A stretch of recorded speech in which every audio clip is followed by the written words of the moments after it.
नमस्कार दर्शकों, दूरदर्शन हिमाचल के आज के इस कार्यक्रम में आपका बहुत बहुत स्वागत है। दर्शकों, आप हमारे कार्यक्रमों में बहुत सारे विषयों के ऊपर देखते होंगे, सुनते होंगे, लेकिन आज जो कार्यक्रम हम करने वाले हैं वो है विज्ञान। सिर्फ विज्ञान नहीं, हमारे आज के इस कार्यक्रम का विषय रहेगा वैश्विक कल्याण और विज्ञान। विज्ञान हमारी दिनचर्या का बहुत ही अहम हिस्सा बन चुका है। हम सुबह से लेकर शाम तक जितनी भी चीज़ें करते हैं उसमें विज्ञान शामिल ना हो, ये हो ही नहीं सकता है। इसलिए आज हम लोग बात करने वाले हैं कि विज्ञान तो विज्ञान है ही, विज्ञान एक अनोखा ज्ञान है ही, लेकिन ये हमारे संसार में कल्याण का किस तरह से काम कर सकता है, ये हम जानना चाहेंगे। इसीलिए आज हम मौजूद हैं हिमाचल प्रदेश विश्वविद्यालय में और हमारे पीछे है भौतिकी विज्ञान का भवन। आज हिमाचल प्रदेश विश्वविद्यालय में हम लोग यहाँ के रिसर्च स्कॉलर्स, टीचर्स से बात करेंगे और इस चीज़ को और भी अधिक जानने का प्रयास करेंगे कि किस तरह से विज्ञान आज हमारे समाज के लिए कल्याण का काम कर रही है। जैसा कि आप जानते हैं, ये सीवी रमन जी की, सर सीवी रमन की डिस्कवरी, जिसको हम रामन इफेक्ट के नाम से भी जानते हैं, इसको हम 28 फरवरी को नेशनल साइंस डे के रूप में हम इसको सेलिब्रेट करते हैं। तो इसका इम्पैक्ट, आप ग्लोबल इम्पैक्ट आप इमीडिएटली समझ सकते हैं कि ये डिस्कवरी 1928 में हुई थी और 1930 में इसको नोबेल प्राइज़ के लिए चुन लिया गया, सिर्फ 2 साल बाद ही। तो इसका ग्लोबल इम्पैक्ट जो तब की साइंटिफिक कम्युनिटी था, उन्होंने एकदम से पहचाना और उन्होंने देखा कि जो मॉलिक्यूल की स्ट्रक्चर है, जो स्पेशली केमिकल मॉलिक्यूल्स की स्ट्रक्चर को आइडेंटिफाई करना के लिए ये एक बहुत ही अच्छी टेक्निक हो गई। तो वो एक बड़ा इम्पैक्ट उस टाइम पे इसमें दिखा था। आज इसका इम्पैक्ट और भी बड़ा हो गया है। तो ये मटेरियल्स के आइडेंटिफिकेशन में आज भी सब जगह पे यूज़ होती है। साइंस लेबोरेटरीज़ में हम लोग जो नए मटेरियल सिंथेसाइज करते हैं उनको करेक्टराइज करने में रामन स्पेक्ट्रोस्कोपी का यूज़ होता है और मेडिकल साइंस में इसका यूज़ होता है टिश्यू को आइडेंटिफाई करने के लिए, कैंसर टिश्यूज़ को आइडेंटिफाई करने के लिए। एयरपोर्ट्स पे ड्रग्स हैं, उनकी स्कैनिंग के लिए मॉलिक्यूलर रिकॉग्निशन इजी हो जाता है और वो जो एयरपोर्ट सिक्योरिटी है उसको ये बहुत हेल्प करता है। तो जो टेक्नोलॉजी है, जो एक छोटा, मतलब जो एक आविष्कार है जिसको फंडामेंटल आविष्कार हम कहेंगे, वो उन्होंने अपनी लैब में किया था और जो उसका यंत्र था उसको रामन इफेक्ट को डिटेक्ट करने का, वो उन्होंने खुद ही डिज़ाइन किया था। तो IACS कोलकाता में इंस्टीट्यूशन है जहाँ उनका जो स्पेक्ट्रोस्कोप है वो आज भी प्रिजर्व्ड है, आप उसको जाके देख सकते हैं। तो जो फंडामेंटल डिस्कवरी है, मैं कहूँगा ग्लोबल भी नहीं बट ये यूनिवर्सल होता है इसका इम्पैक्ट, क्योंकि जो भी डिस्कवरी फिजिक्स में फंडामेंटल लॉ हो गया, दिस विल अप्लाई एवरीवेयर, चाहे US हो, वेस्टर्न कंट्रीज़ हो, इंडिया हो।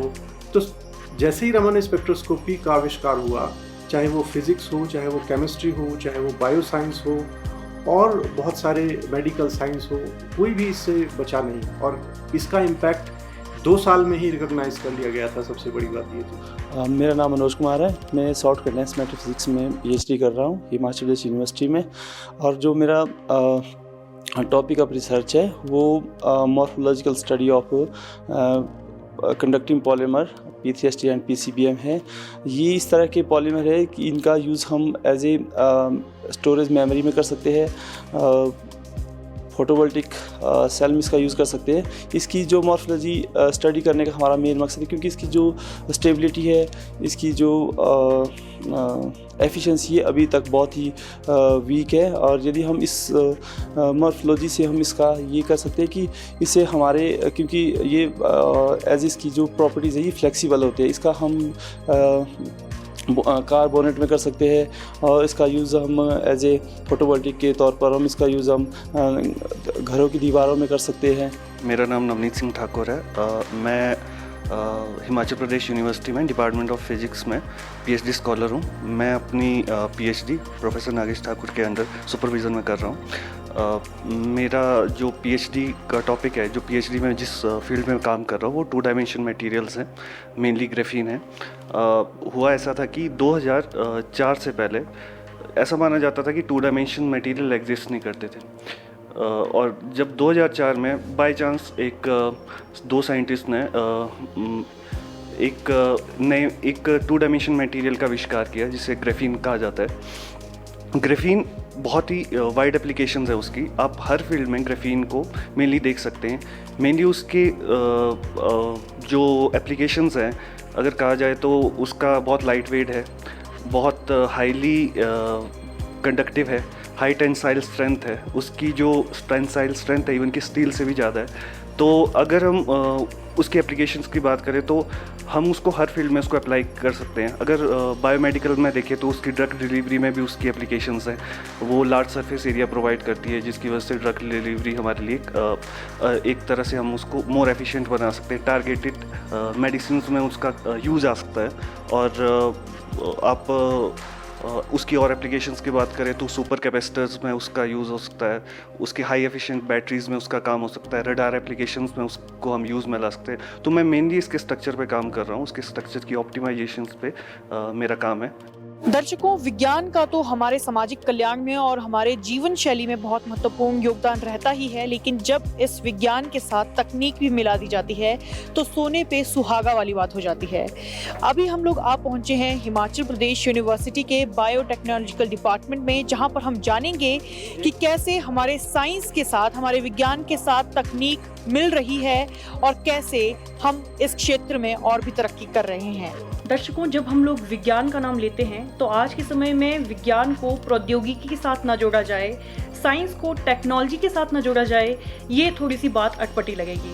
तो इसलिए अभी हम लोग हिमाचल प्रदेश विश्वविद्यालय के बायोटेक्नोलॉजी के डिपार्टमेंट में मौजूद हैं और बायोटेक्नोलॉजी के विषय पर और अधिक जानकारी देने के लिए हमारे साथ है doctor Savitri ji, assistant professor department of biotechnology Himachal Pradesh university.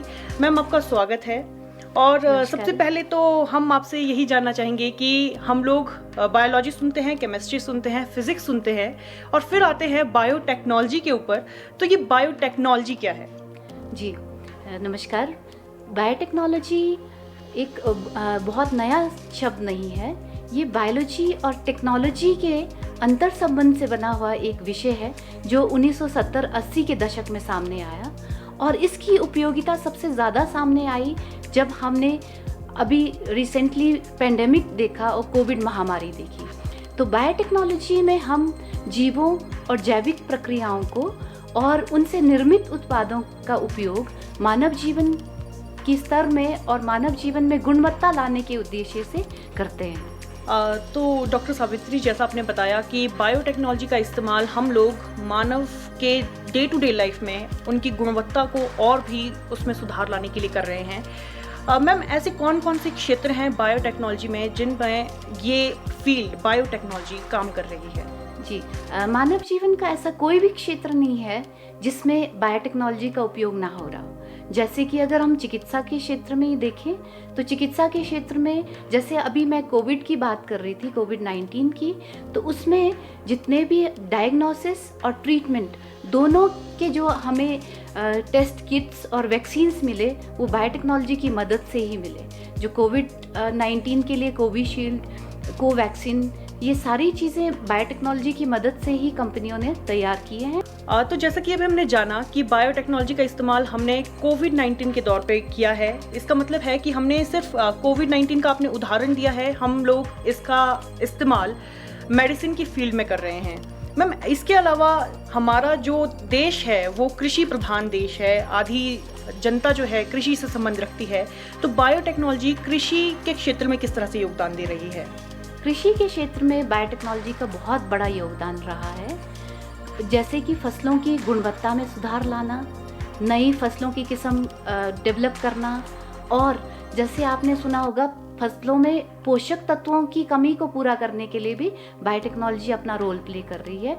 आपने गोल्डन राइस का नाम सुना ही होगा, जिसमें कि राइस में जेनेटिकली मॉडिफाई करके राइस को उसमें विटामिन ए की मात्रा को बढ़ाया गया है।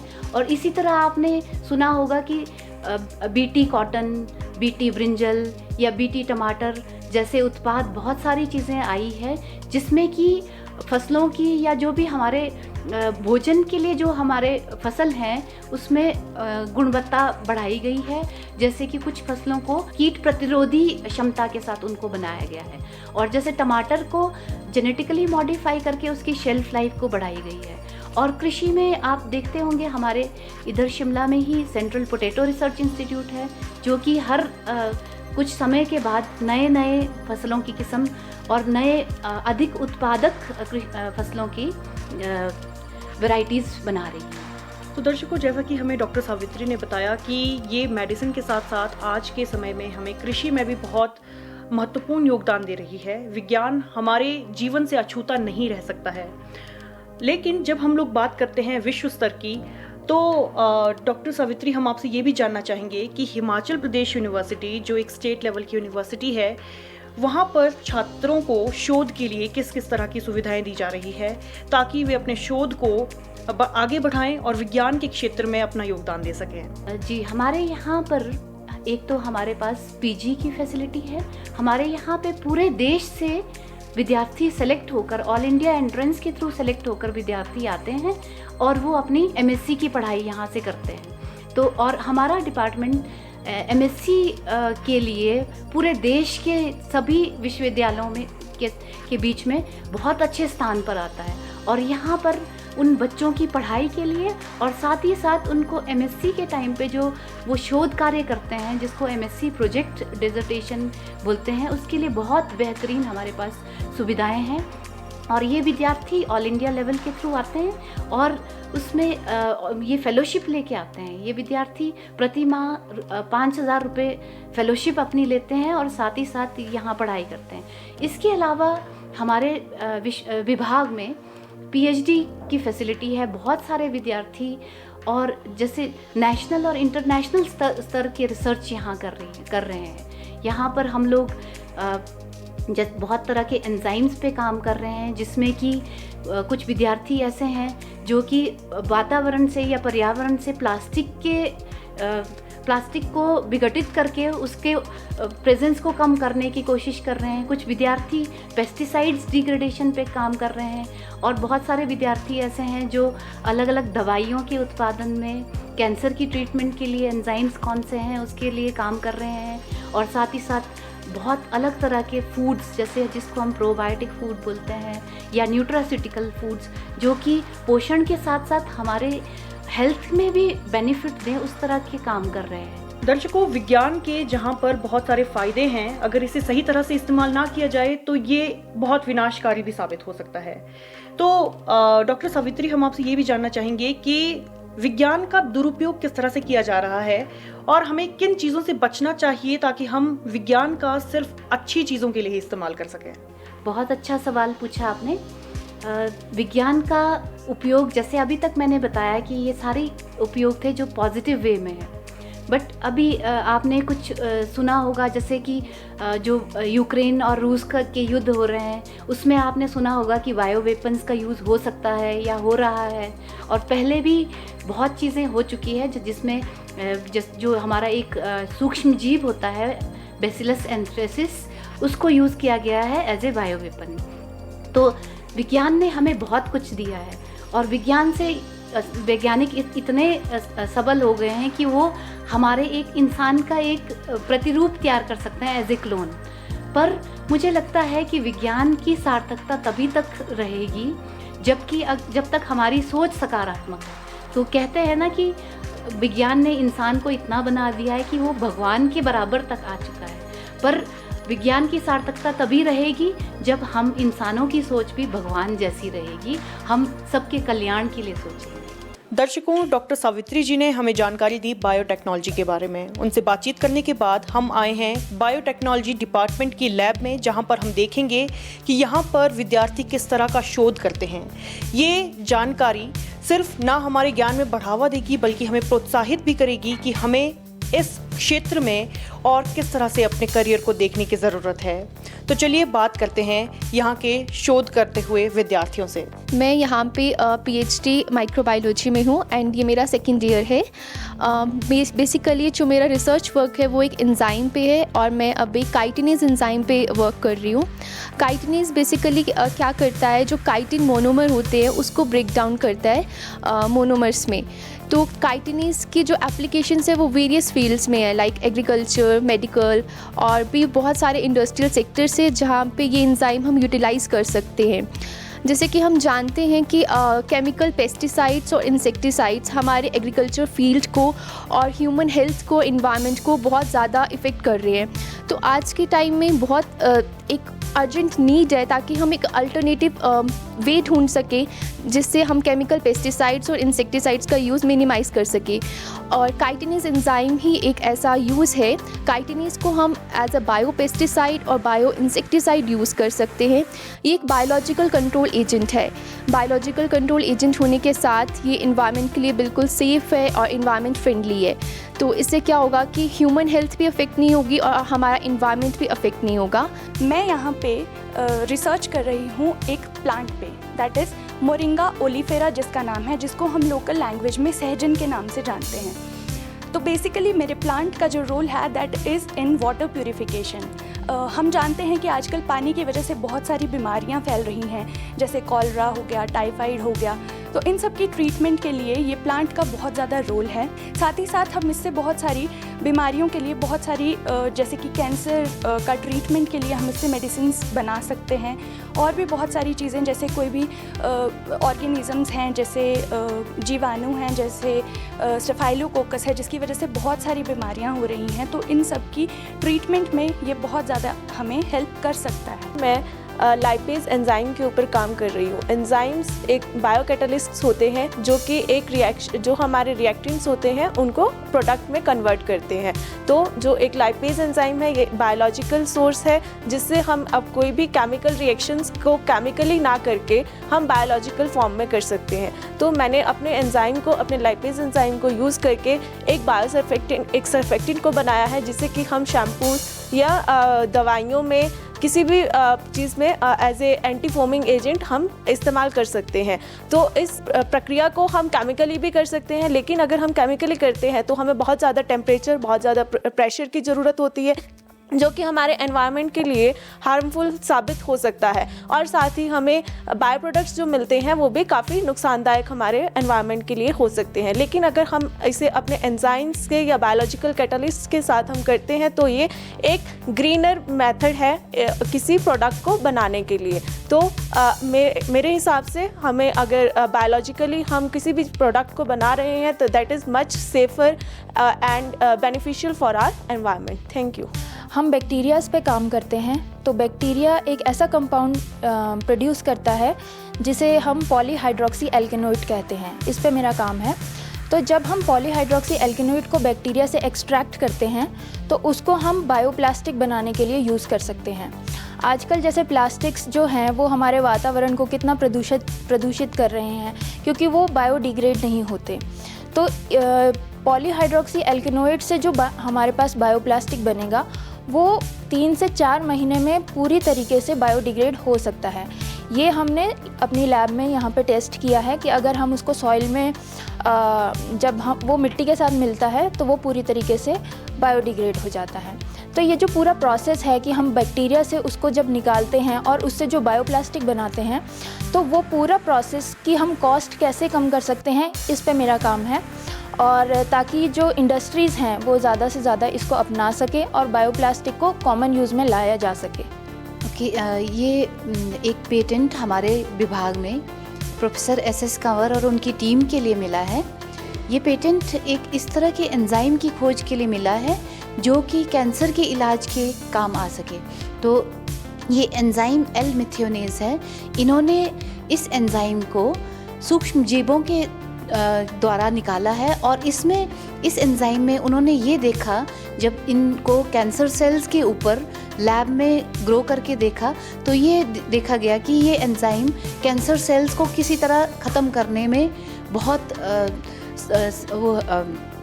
यूज़फुल है। हमारा काम मेनली जो रहता है वो एंजाइम के फील्ड में रहता है कि हम किस तरीके से एंजाइम को जो है किसी इंडस्ट्रियल एप्लीकेशन, मेडिकल एप्लीकेशन में किस तरीके से यूज़ करते हैं। तो हमारा मेनली यहाँ पे एंजाइम का रोल, किस तरीके से हम उसको एक थेरेपेटिक एंजाइम के रूप में यूज़ कर सकते हैं। मैं यहाँ पे अपने एंटीबायोटिक रेजिस्टेंस से रिलेटेड कार्य कर रही हूँ। मेरा कार्य का विषय, जिस प्रकार से हम सभी जानते हैं कि बैक्टीरिया हमारे आस पड़ोस का एक बहुत कॉमन पार्ट है। इनमें से कुछ बैक्टीरिया हमारे लिए इम्पॉर्टेंट होते हैं, हमारी हेल्थ के लिए बेनिफिशियल होते हैं, जबकि कुछ बैक्टीरियाज ऐसे होते हैं जो हमारे लिए डिज़ीज़ कॉजिंग होते हैं। तो उन डिज़ीज़ कॉजिंग बैक्टीरिया को ट्रीट करने के लिए, उनके इन्फेक्शन को ट्रीट करने के लिए हम यूज़ करते हैं एंटीबायोटिक्स।